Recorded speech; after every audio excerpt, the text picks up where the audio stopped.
This is Hidden Killers Week in Review. A look back at the most prolific stories of the week. This is Hidden Killers with Tony Brueski. Well, the world in the Brian Kohberger case has dramatically changed recently with the revelation that he bought the knife and the sheath. And a sharpener, too, which surprisingly looks a lot like a vacuum attachment, which plays into one of the roommates saying it looks like he has a vacuum attachment. He even, I guess, allegedly we can say, brought the sharpener to the scene, which I find to be rather bizarre as well. And then he takes this photo. Joining me to discuss, Bob Motta, defense attorney, host of the podcast Defense Diaries, available wherever you get podcasts and on YouTube. Go press subscribe there. As soon as you're done listening to this, amazing content. Bob, what's your reaction to this? Because I know we've been saying for a long time, at least I've been saying, if we get the receipt that he bought the damn knife, it's game over. Are we there? I've been saying the same thing. Yeah. Everyone who pegs me as everybody's innocent guy, which obviously couldn't be further from the truth. But I felt from the time that they dropped that probable cause affidavit that thing lead guilty. Mm-hmm. Obviously, everything's pending trial, right? Sure. That is always the case. No one should be forming final decisions in terms of a case until we've had trial. Yep. But before we get to question T, I wanna actually give a tip of the hat to Judge Hippler, mm-hmm. because it was his order about 10 days, 2 weeks ago, wherein he said, "Look, I'm over everybody filing everything sealed." Yep. That is supposed to be the exception, not the norm. Mm-hmm. In this country, we have a right to know what's going on in our courts in this country. So huge tip of the hat to him. Yes. Because that order changed everything in terms of what we've been learning. Mm-hmm. Make no mistake about it. That order doesn't exist. Everything's still being filed under seal, and we still know very little about this case. Yep. So, well done, Judge Hippler. I'm a huge fan of that order. For every judge in this country, they should plaster it on their walls and live by it, because that's what our Constitution calls for. All right, soapbox there. So as far as damning shit, man, there's no other way to put it. It was like we've talked over and over with the sheath. If we see this kind of linchpin evidence that he in fact made the purchase of the weapon and the sheath, in my estimation, it's game over. Yeah. So now, we had an interesting conversation with Andrew Parkart. She's a defense attorney. She's more dug in on really kind of thing that maybe I think the needle probably moved a bit for her recently, but she reads that as not being as definitive as we have the actual proof that he did it. She's reading that as they've got to take a few strong circumstantial steps, but circumstantial steps nonetheless to get him to that purchase. Mm-hmm. So I and again, that'll be something that we'll have to see at trial, exactly what they have. I read it the same way that you did, Tony. Yeah. I read it, the purchase happened between March 10th and 20th. And then Allie and Andrea are like, okay, well, why the gap? If you know when he bought it, why is there a gap?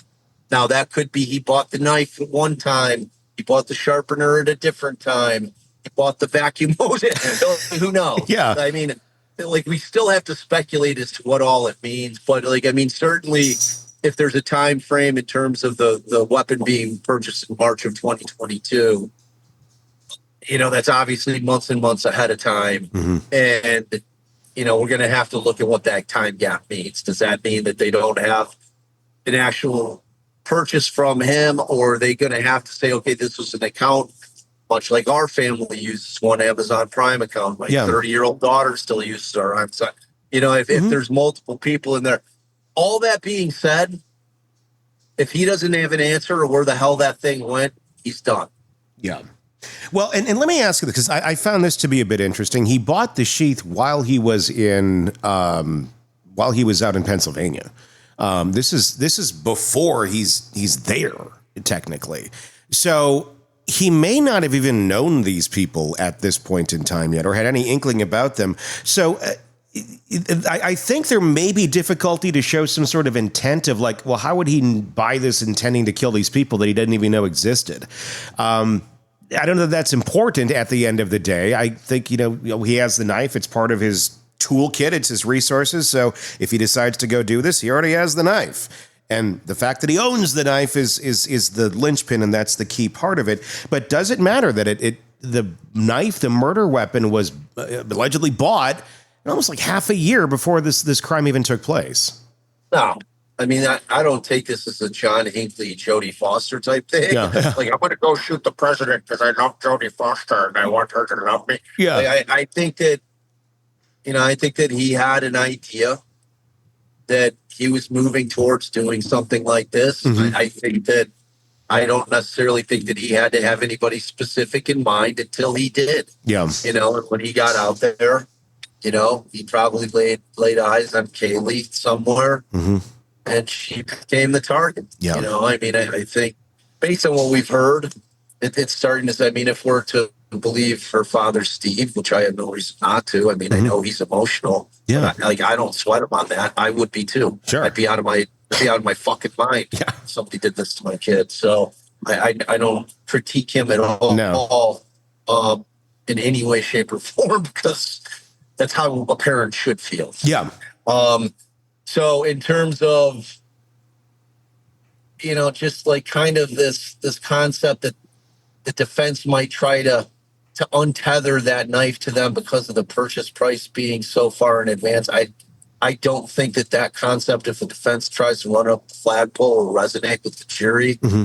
I think that they're just going to think that this guy was just a guy that was building up to this, that this was something that was percolating, and that ultimately, unfortunately and sadly, one or multiple of the girls caught his eye and became his target. Because we're going to see it all in terms of like, and the really interesting thing is this concept. I was on with Anjanette Levy, and we had her on our channel the other night. Yeah. And she was going through, she had done, because she's really great at digging. And so she was digging through a lot of the evidence that's going to be tendered at trial, and was looking at transaction reports and videos from this strip mall. Mm-hmm. Okay. And it seems to match up with the day that Brian Kohberger got that ticket in town. Mm-hmm. And so they were pulling all this information from all these different businesses in that strip mall from the day he got that ticket, including the girls' banking records. So it looks to me what they're going to be trying to do is they're going to establish the day that he may have laid eyes on one or more of the girls. Okay. And then from that day forward. So, and wasn't he in his second year? Was that his first semester at Washington State? I do not know the answer to that question. No, I think he was. I think he had been there. Okay. You know what I mean? Like, but we won't have to guess when we get to trial. No, we're not going to have to guess about that. They will lay out a timeline. It is going to be a unbelievably difficult task for the defense to be able to explain that purchase away, if in fact they can prove it. Well, and it sounds like they can. Yeah, it sounds very clear that they can. Let's talk about the picture for a second. We got it up here. This is the thumbs up with a thumb that looks like it's seen some friction in recent moments. If you really zoom in on the thumb, I mean, it's a little, there's something going on there. Number one, that could just be some confirmation bias shit. It could be. We are. I mean, we're all looking at that picture because, like, you cannot help but look at that picture with the thought in mind that, okay, we know what you just did. Within hours of this picture. Yeah. Like dude, literally within like 5 hours of this like picture of when it would have taken place. And he's all cleaned up. He's in the whole damn thing is weird. Number one, he's taking a picture in front of his shower. There doesn't appear to be a curtain, or it may just be pulled over. Who knows? But he's doing the thumbs up. It's like, why? What is this? This is, you said off the air earlier, this is a definition of a ghoul. If this is the guy who did this and he's doing is this his souvenir, or is this like a bat signal to the other incels out there of, look, mission accomplished or something like that? Because we don't know his digital history yet either, that footprint. I would not be surprised if we're going to find out he was in some sort of groups out there that are incels, and this is like a, hey, I got one for the team, or whatever the hell they think. Yeah, it's like all of that is going to make its way out there. Like, I'll be curious to know whether or not even, like, if that was a posted pic. Yeah. Because that'll go a long way towards answering the question, was this a souvenir? It's like that's something he kept for private stock. Yeah. So that when he looks at it every time, he's able to bring himself back to the moments of time that preceded it mere few hours later. Or if, like you said, that's some kind of bizarro world, sicko, incel, like, hey, got one. Whatever. It's like, it's such a disturbing picture from the perspective that he did it. Now, if it turns out that he didn't do it, then it's just a normal kind of weird, why are you taking a thumbs up selfie in front of your shower? But, he's kind of a weird guy. Whatever, 9 a.m, looking pasty as shit. Yeah. Yeah. I mean, his coloring is one of the most haunting things to me about that entire picture. Like, it's the color of the tile. He does. He looks like devoid of blood. He looks vampirish to me. It's weird. Yeah. It's really a unsettling picture in a lot of different ways, primarily because we know what happened in that house, and it appears they have really, really strong evidence. I think if anything gets him the firing squad, it's this picture. Because if you're sitting there and you find him guilty and you're on that jury, and it's a death panel jury, so they have to be okay, and not opposed to it. If you need that little push to put you over the edge to go, yeah, this guy should die, that does it. Yeah. Now remember, with the death penalty being the firing squad, they have to not be able to have access to what they need for for the injection. Lethal. Yes. So they have to be missing ingredients, but they're hard to get. Yeah. Well, either way, it's like, if anything gets him killed, that's it. This picture is the linchpin that goes, this is a soulless bastard. If it's him. All right. So here's a ponderable to you, my friend. Yeah. So if it turns out that they can't come up with the magic elixir for the lethal injection, and they decide they're going to firing squad him, do you think it's going to be streamed? I did, like, before you just, like, Allison looked at me like I'm crazy. She does not understand the world we're getting to, like, which surprises me. I don't think I think there would be a large segment of society. I'd pay it. It's part of the process. I don't think there's the legal structure for that to ever happen yet. Could we get there? Yeah, I think we could get there. I think. Well, what's the legal structure stopping it? Well, I don't know. I would assume that there's something of, you can't like live broadcast this. I mean, I know like they'll do, like the closed circuit for the families or whatever, if they want to, those who are very much affected, the victims of this case. But I mean, is there any structure stopping it? Maybe there isn't. I don't know. Not that I'm aware of. I mean, other than like FCC regulations, obviously, like you make it a ABC, NBC, CBS isn't going to broadcast, but we ain't that world anymore. No, you could stream it. You could pay-per-view it. You could HBO it. I mean, there's a lot of things you could do. That's what I'm trying to. And look, I'm suggesting it because, like I know at first blush it seems outrageous. But when you kind of look at where we came from as a country, where we used to hang people in the center square, and I mean, I know there's a lot of aspects of what's going on in our country now that seem to be trending back towards. Yeah. So I wouldn't put it past it being a discussion somewhere Yeah. because of the interest in the case, because yeah. of the fact of the volume of victims. Mhm. And it's not a crazy it's kind thought. of an interesting. It's an interesting. And it's not that.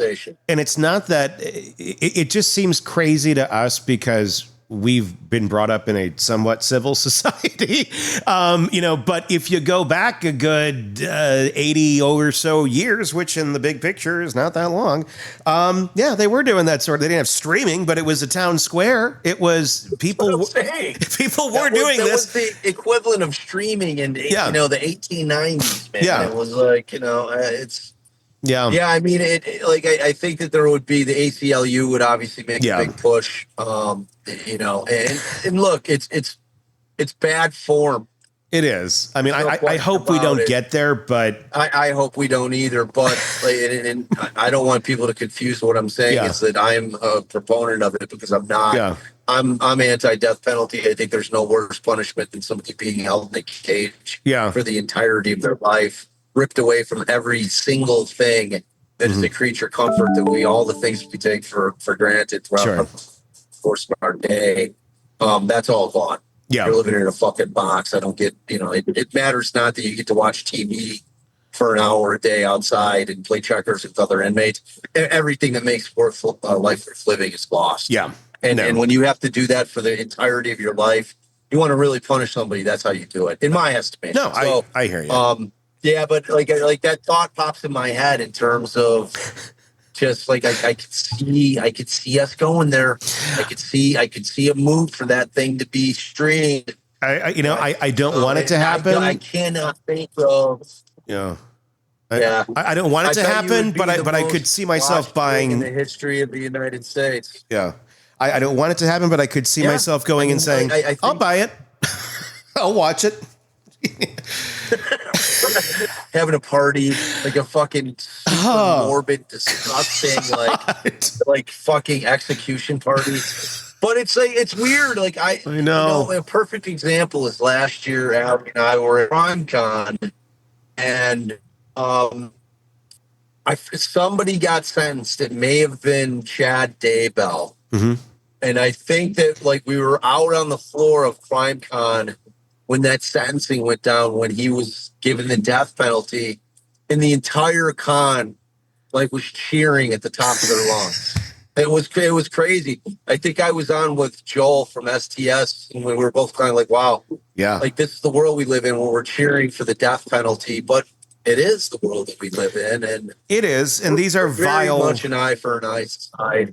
It is, and these are vile creatures. I mean, we're not. I mean, if it is him, if he did do this, I'm no pity. Fine, get rid of him. I don't care. But yeah, it is weird, the kind of place that we're at. I completely agree with that. Let me ask you this, though, in closing. Now that we know this publicly, I mean, they've known it, obviously behind the scenes forever. It's been in discovery.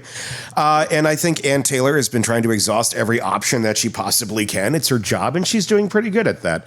But now we're like, okay, this stuff is coming out. He bought the knife. I mean, is this going to make it to trial? Is there any way that this wouldn't make it to trial at this point? Or might they come back and say, okay, well, maybe look, yeah. No, I mean, Tony, you got to look at it. She's known all this. Yeah. She's like, none of this, it's only a surprise to us. Yeah. I mean, none of this is new to Ann Taylor. She's doing a phenomenal job. Yeah. She's a death penalty certified attorney. Yeah. She's doing her job with the utmost integrity. She's filing everything that needs to be filed in a case of this nature. She's a phenomenal attorney. Yeah. And she's got and the more that we're seeing, the more people should appreciate just how fucking hard this case is from a defense attorney's perspective. Sure. Like, people forget about that. People always it's like the respect level for defense attorneys is growing on a daily basis as we see these cases where people start to understand why we matter, why we're so important to the system. I mean, kind of the more just corruption that comes out between, with cops, prosecutors, just understanding that they don't always get it right and that they just refuse to walk shit back, and that we have rights as citizens and that defense attorneys are the ones who protect it. So I think she's done a phenomenal job. Yeah. I think that she's protecting his rights. But as far as there's absolutely no benefit to her not going to trial. Yeah. Or, and ultimately it's Brian Kohberger's choice, not hers. Mm-hmm. Like she can of course advise him, but like they're seeking the death penalty. Yeah. There's zero chance that they're not going to try to go to trial on it. Yeah. You know what I mean? Like you got nothing to lose. I mean, even if they took death penalty off and they're offering, you still have nothing to lose. True. I mean, do you see a world where they may throw that out there of saying, okay, death penalty off the table if you plead guilty and we can just end this now?